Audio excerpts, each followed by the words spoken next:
Saludos amigos de Emergency Hacks. Vamos a hablar de evaluación inicial del paciente con trauma, de la valoración que hemos conocido como valoración primaria. Y la pregunta que nos tenemos que hacer antes de iniciar este video es, ¿lo hemos hecho correctamente durante toda la vida? Los antecedentes de la evaluación primaria tienen, yo creo que casi unos 70 años, incluso desde los años 50 y años 60, cuando el doctor Peter Safar consideraba para la reanimación cardiopulmonar que el orden que deberíamos llevar a cabo para evaluar un paciente críticamente enfermo era A para la vía aérea, B para la respiración, C para la circulación, D para la parte neurológica y E hablar de exposición. Y al pasar el tiempo, esa mnemotecnia se ha mantenido, pero solamente en los últimos años han habido unos cambios significativos. Ahora consideramos que quizás deberíamos arrancar con la X, hacer X, A, B, C, D, teniendo en cuenta la posibilidad de hemorragias exsanguinantes que puedan comprometer la vida, y existen otras mnemotecnias como Marsh, que también es una posibilidad. Pero la pregunta que tengo que hacerles es, ¿estamos absolutamente seguros que cuando estamos evaluando a un paciente en el entorno prehospitalario o en el servicio de urgencias, la mnemotecnia A, B, C, D, E, o X, A, B, C, D, o C, A, B, D, o Marsh, están diseñadas para el trabajo en equipo? Estas mnemotecnias están diseñadas para que un grupo de personas pueda evaluar, buscar y encontrar las causas potencialmente mortales en los pacientes, o es una mnemotecnia que se ha pensado como si solo una persona evaluara a una persona o una víctima de trauma grave. Vamos a revisarlo y vamos a revisarlo con detalle. ¿Qué es lo primero que deberíamos realizar cuando tenemos una víctima con trauma grave? Lo primero que deberíamos hacer es una inspección general, y en prehospitalaria tiene mucho más sentido. En el entorno prehospitalario tenemos que tratar de determinar el mecanismo y la cinemática del trauma, poder encontrar qué hay en la escena, qué factores van a tener alguna relación directa o indirecta con el trauma que me permitan buscar lesiones que potencialmente sean ocultas y que puedan comprometer la vida del paciente. Luego de que tengo una escena en la que puedo trabajar y en la que tengo más o menos los aspectos claros de cómo ocurrió, voy a aproximarme hacia el paciente con todos los elementos. Típicamente, la evaluación de un paciente con trauma se puede hacer con 2, 3 o 4 proveedores prehospitalarios, y en el servicio de urgencias se puede llevar a cabo por 4 o 5 personas que están haciendo labores de forma más o menos paralela, de forma sincronizada.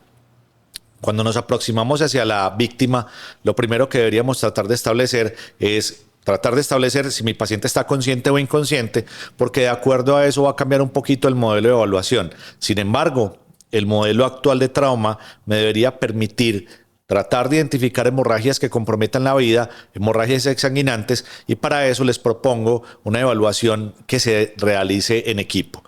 Primer aspecto fundamental: alguien del equipo de reanimación o del equipo de atención se va a encargar de instrumentar, de tener el botiquín a la mano y de poderle pasar a las personas que están haciendo la evaluación los elementos suficientes. Segundo paso fundamental, y es que al iniciar la evaluación, también de forma sincrónica, alguien se debería encargar de monitorizar el paciente. Los tiempos han cambiado. En la época del ABCD descrito inicialmente, nos tocaba tomar la presión arterial auscultatoria, no había necesariamente la disponibilidad de pulsoxímetro. Ahora es muy importante que mientras inicio la evaluación también pueda hacer una monitorización completa, y eso no debería entorpecer las labores de la evaluación inicial. Mientras alguien puede hacer restricción manual del cuello, por supuesto, e iniciamos la evaluación. Entonces, arranquemos paso por paso. En la X, lo primero que debería hacer es buscar hemorragias exsanguinantes, hemorragias mayores. Hay un aspecto muy importante, y es que en los últimos años, por la disponibilidad de torniquetes, tenemos grandes posibilidades de parar las hemorragias masivas con un torniquete. Pero quiero recordarles algo: algunos servicios prehospitalarios de emergencia a veces tienen algunas dudas si un torniquete debería ser usado o no, y la respuesta es: no hay ningún problema. El torniquete es una herramienta que, además de parar el sangrado, también sirve para permitirnos tener las manos libres para hacer otras funciones importantes, funciones como inmovilizar, funciones como obtener un acceso vascular, funciones como ventilar si fuera necesario. Entonces, por esta razón, los intentos prolongados por generar hemostasia pueden ser problemas mayores. El quedarme haciendo compresión durante 10 minutos con gasas no hemostáticas puede ser un problema grave. Y es por esta razón que las hemorragias en las extremidades, cuando son importantes, se pueden controlar con un torniquete. Segundo paso que es muy importante, si tenemos gasas con hemostáticos, también vale la pena tratar de parar la hemorragia con gasas con hemostáticos haciendo vendajes compresivos. Pero el principio fundamental en la atención inicial de los pacientes con trauma es tener rápidamente las manos disponibles para otra tarea o otra función muy importante. Es fundamental parar cualquier hemorragia exsanguinante, cualquier sangrado mayor, porque cada gota de sangre cuenta. Y en este caso fundamental, sangre solamente puede ser reemplazada con sangre y ese aspecto es fundamental. Así que la primera tarea fundamental es el control de las hemorragias exsanguinantes. En la A, ¿qué se hace en la vía aérea con control de la columna cervical? Este aspecto es muy importante. En la vía aérea yo debería garantizar que hay permeabilidad, que básicamente voy a tener una forma de conducir el aire que está desde la atmósfera hasta los pulmones de forma expedita. Y si en este caso en particular me toca aspirar secreciones, lo voy a hacer de manera temprana. No es imperativo en la valoración inicial tratar de hacer un manejo avanzado de la vía aérea, porque el manejo avanzado de la vía aérea me va a quitar tiempo y puede lograr que mi paciente se complique. En este caso vamos a aspirar secreciones. Si tengo un paciente que tiene ruidos respiratorios anormales con alteración del estado de la conciencia, seguramente la lengua es el responsable. Podemos hacer la maniobra de tracción mandibular hasta que tengamos la posibilidad de poner una cánula orofaringea. Recuerden que las cánulas orofaringeas se van a medir desde la comisura de la boca hasta el ángulo de la mandíbula, y si es que no la tolera, la muerde, todavía no tiene un estado de conciencia lo suficientemente deprimido como para tolerarla, podemos considerar una cánula nasofaringea en esta etapa. Recuerden que la administración temprana de oxígeno es una buena práctica en vista de que los pacientes que se desaturan pueden aumentar su mortalidad posterior a esto, y evidentemente tenemos que evitar la desaturación. Estamos claros que el oxígeno es un medicamento que se debería utilizar de forma racional, pero en el paciente con trauma mayor, pues antes de que yo pueda asegurarme de que todo está bien, vale la pena la administración de oxígeno suplementario. Podría ser inicialmente con mascarilla de no reinhalación o no recirculante y luego poder titular el oxígeno si fuera necesario. Estamos hablando de trauma mayor, por supuesto. Con respecto a la columna cervical, la A dice vía aérea con control cervical, lo ha dicho toda la vida, pero no quiere decir que le tengas que poner un collarín cervical. Existen algunas razones bien fundamentadas para poner un collarín cervical. Sí puedo hacer una restricción manual inicialmente, y yo le recomendaría no poner el collar inicialmente.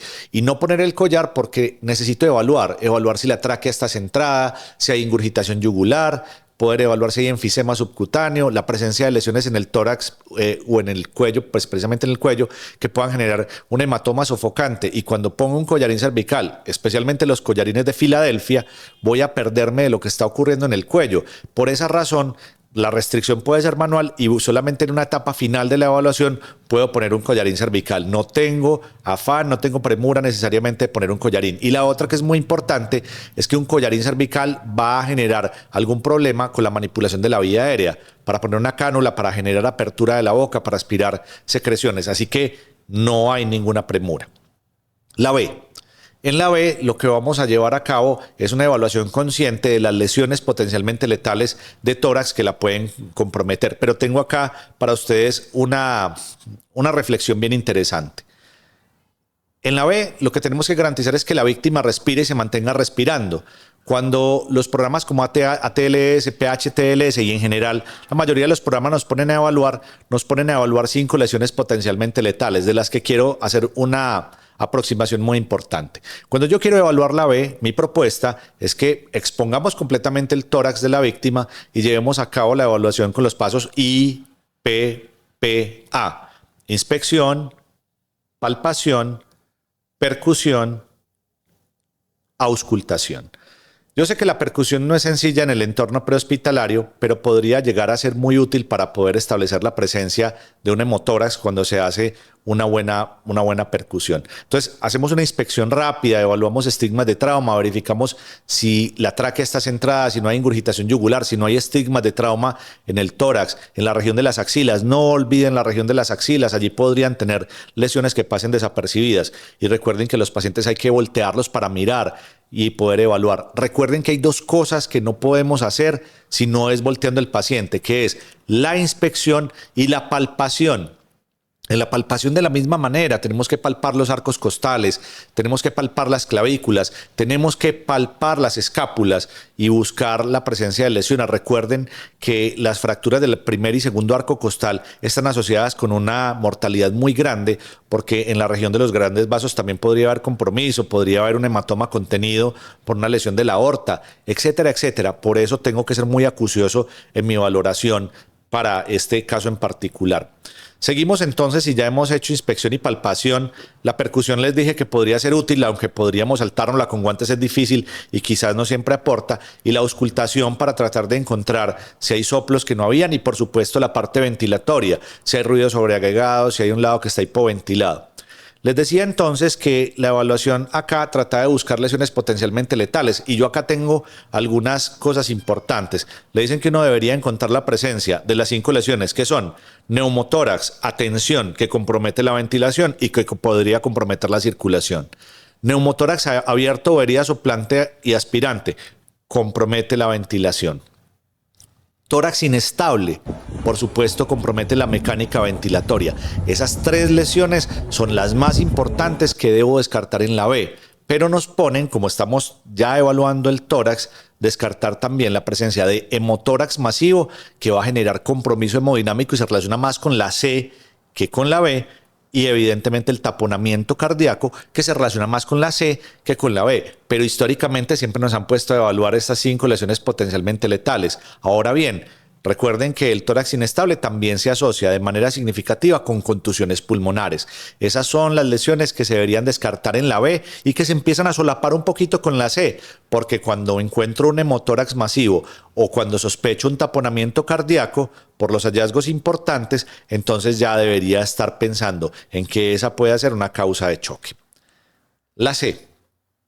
La C tiene básicamente una fase en la que debería estar pendiente si mi paciente está en choque. Recuerden que las hemorragias exsanguinantes ya las hemos solucionado, pero en esta etapa yo debería evaluar el color y temperatura de la piel, debería evaluar los pulsos distales, debería evaluar el llenado capilar. Y aquí les tengo un dato muy interesante. El llenado capilar no se debería evaluar en los lechos distales como lo hemos hecho históricamente. El llenado capilar ahora lo deberíamos evaluar de la siguiente manera. Vamos a hacer en cualquier parte del cuerpo, vamos a hacer presión durante al menos 10 segundos. Vamos a presionar durante al menos 10 segundos, a presionar durante al menos 10 segundos para tratar de evaluar el llenado capilar.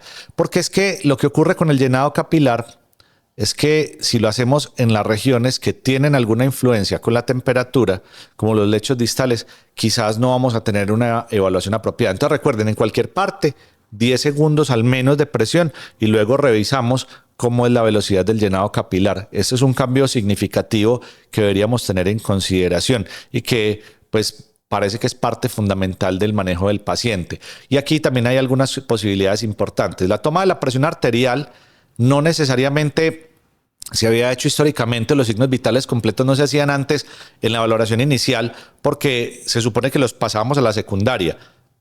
Cuando ahora tengo la posibilidad de tener un monitor multiparámetro, hay una buena posibilidad de tener valores de tensión arterial. Que ojo, la tensión arterial no necesariamente es un indicador de perfusión. Sin embargo, los pacientes que están muy hipotensos, muy taquicárdicos, que tienen un índice de choque positivo, son pacientes en los que yo debería tener un poco más de atención porque quizás las cosas no están saliendo como se debería. La D. La D hace referencia para algunos a discapacidad, otros a déficit neurológico y está bien en la forma en la que lo llames. Acá deberías establecer cómo se encuentra tu paciente en términos neurológicos. Debería evaluar las pupilas, la reactividad pupilar. Si las pupilas están simétricas, perfecto, pupilas simétricas. Vamos a evaluar si las pupilas están asimétricas, anisocóricas. Muy importante si tienen más de 5 milímetros midriáticas, menos de 3 mióticas y si no tienen la misma forma se llaman discóricas, aspecto muy importante. Hay algo que la gente suele decir, que son pupilas isocóricas. Recuerden que eso es un pleonasmo. Coria es pupila. Y si yo digo pupilas isocóricas, estaría diciendo pupilas isopupilas. No hay ningún problema, ya nos hemos acostumbrado a eso, pero solo ténganlo en consideración. La escala de Abdi la solemos utilizar, a algunos no les gusta, pero parece que la escala de Abdi tiene algún sentido importante, donde evaluamos alerta, a la voz, dolor o inconsciente, y es que me sirve para clasificar a mi paciente inicialmente en un estado de conciencia, alerta, somnoliento, estuporoso o inconsciente, y está muy bien. Y luego a continuación deberíamos evaluar la escala de Coma-Glasgow, de la cual vamos a hacer un video con todo detalle para evaluar todos y cada uno de los parámetros de la escala de Coma de Glasgow, pero solo les tengo que decir dos cosas. La primera, la escala de Coma de Glasgow debería ser evaluada en pacientes bien reanimados. La segunda, la escala de Coma de Glasgow tiene que tener algunas consideraciones importantes. Es que como escala debería ser evaluada de la misma manera para tener un resultado que sea homogéneo. Así que no hay ningún problema. Queda absolutamente claro que se debería evaluar la escala de Coma de Glasgow en pacientes intoxicados, que se debería evaluar la escala de Coma de Glasgow en pacientes que tienen estado de embriaguez, que es una clase de intoxicación también, y ya está absolutamente validada. La escala de Coma de Glasgow, que fue evaluada por los doctores James y Tisdale, entonces tiene ya una validación muy importante reciente que demuestra que su utilidad incluso se puede llevar a cabo en los pacientes intoxicados, como les he mencionado, y que hay una forma adecuada de hacerlo. Ya tendremos un video con detalle de la escala de Coma de Glasgow. Y la última, que es muy importante, por favor, ante las posturas anormales, la postura flexora normal, no más le vamos a seguir diciendo a esto una posición de decorticación. No es un nombre adecuado, así no se debería llamar. Eso se llama postura flexora normal. Y a esta postura se le denomina postura extensora normal. No más extensión de descerebración. Es un nombre impreciso, incorrecto, que no habla necesariamente de la relación rostrocaudal de el trauma y mucho menos de una escala de Coma de Glasgow bien definida y bien medida. En la E deberíamos hacer una exposición con control de la temperatura, deberíamos llevar a cabo toda una exposición de las áreas donde se supone que hay trauma, donde yo debería buscar y establecer si hay lesiones y debería proteger de la hipotermia. También les voy a invitar a un video que voy a hacer sobre la manta térmica, porque sobre la manta térmica hay una cantidad de mitos muy importantes. ¿Será que si hay alguna relación entre el color, si le pongo el color plateado, si le pongo el color dorado? Algunos incluso se atreven a afirmar que las mantas térmicas en uno de los colores sirve para las personas con hipertermia. Y eso es muy grave y es muy delicado, porque solamente serviría quizás para cubrirlo del sol, pero bajo ninguna circunstancia deberíamos cubrir un paciente con hipertermia. Así que el paciente hipotérmico, el que tiene trauma, sí debería ser cubierto, sí deberíamos controlarle la temperatura, y para eso vamos a tener una revisión completa sobre la manta térmica, sobre cuál es el lado más apropiado y sobre cuál es el significado del plateado o del dorado en un momento determinado. Pero lo que quiero que quede claro en este video y para siempre es que no hay un lado que enfríe el paciente. Ese aspecto sí debería quedar claro. Terminada la valoración inicial del paciente con trauma, queda una pequeña parte importante, que es la revisión secundaria, una revisión cefalocaudal en la que pueda encontrar otros traumas menores que no necesariamente comprometan la vida, pero que sí deberían ser más o menos tenidos en cuenta, que deberían ser documentados y que deberían ser descritos en la historia clínica. Los signos vitales tomados de manera objetiva para poderlos registrar en la historia clínica prehospitalaria, y una mnemotecnia que le sirva para establecer los antecedentes. Si es que el paciente está consciente, deberíamos conocer sus antecedentes, y hay muchas mnemotecnias, mnemotecnias como el Sampler, mnemotecnias como Alicia, varias de ellas que le sirvan a uno para establecer si hay patologías, si hay alergias, consumo de medicamentos, antecedentes quirúrgicos, y cualquiera de estas medidas que puede llegar a ser muy importante para el médico o para el profesional que va a recibir el paciente en el entorno prehospitalario. Y para el servicio de urgencia, los antecedentes terminan siendo muy útiles para en el proceso de hospitalización con los medicamentos, pues llegar a tener menos posibilidades de algunas reacciones alérgicas asociadas a medicamentos a los que el paciente puede ser alérgico, o algunas condiciones patológicas que puedan comprometer el trauma mayor. Entonces, esto es lo que se espera de la valoración inicial del paciente con trauma. Se espera que se lleve a cabo de forma sincrónica por varios profesionales, debería ser hecha en el menor tiempo posible y debería tener cada uno de los detalles más o menos chequeados.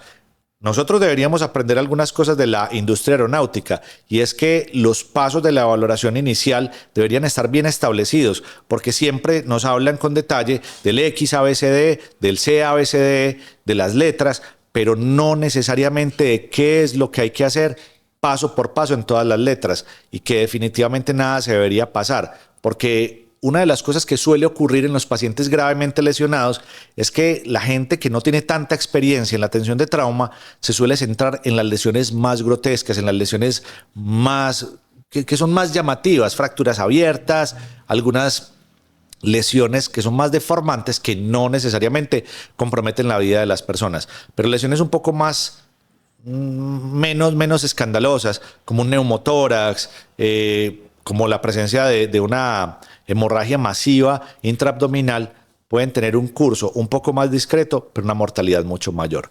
Así que la evaluación inicial del paciente con trauma tiene muchos matices. Escríbame, por favor, cuál es su forma de hacerlo. Escríbame, por favor, cuáles son sus tics y sus trucos para que los podamos compartir. Y recuerde que lo vieron primero aquí en Emergency Hacks.